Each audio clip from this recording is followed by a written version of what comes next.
prominent display. In tonight's Health Watch, we have an investigation. Flu deaths keep climbing in North Carolina. 74 people have died in the past 3 months alone. But what makes this flu season stand out is the number of middle-aged adults being affected. Among those flu victims, a 39-year-old mother of 2. Jonathan Rodriguez talks with loved ones about their loss and takes a closer look at this year's flu virus. It still doesn't seem real. You don't think of people our age, dying from the flu. Friends since high school, Lori Goans and Erica Cardin stayed close over the years. Erica was just amazing. Always busy with their kids, the two like to keep up through Facebook. She was like the all-time best mom that you could ever be. But it was right after Christmas, Lori says Erica caught the flu. It put her in the hospital, but Lori fully expected her friend to be back on her feet soon. I don't think she had a flu shot. It seemed like she was doing better.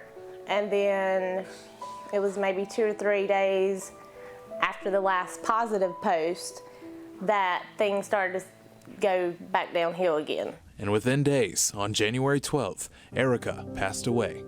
Just a total shock. I always told her all the time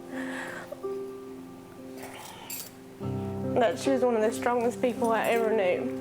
She was just 39 years old. North Carolina's unfortunately had, its fair share of deaths. 74 to be exact, and most of them are concentrated in the Midwestern part of the state.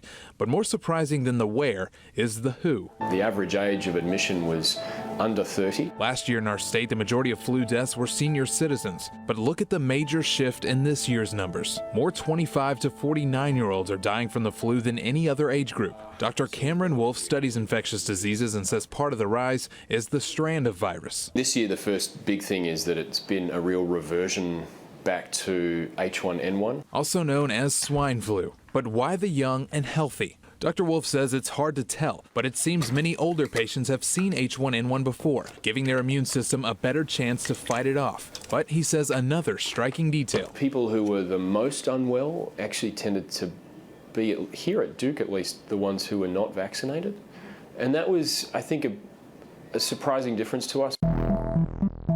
So we checked the numbers statewide, and of the cases recorded, 82% of deaths were people who were not vaccinated. But for some, the fear of the flu shot is more than just the needle. Can you get the flu from the flu shot? No. So it's a clear no.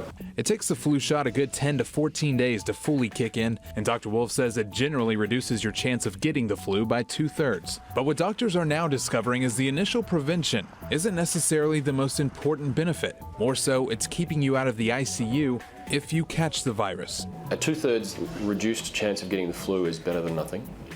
And number 2, even if you're in that 1/3 who still gets sick, you've reduced your chance of getting critically sick.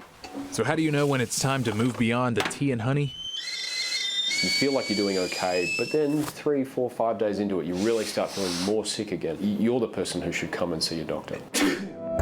And while we are approaching the end of flu season, Wolf says it's not too late to get that shot. When I can sit here with a vaccine that reduces the chance of that, to me it's a no-brainer. For Lori, it's a choice she no longer has to think about. I really hope that this makes other people more aware of how serious this is. You just never thought that could happen, especially someone at our age and somebody like her so full of life. A life, she says, that made a lasting impact on her friends and family and will surely never be forgotten. I believe that she's looking down on them. Jonathan Rodriguez, WNCN News.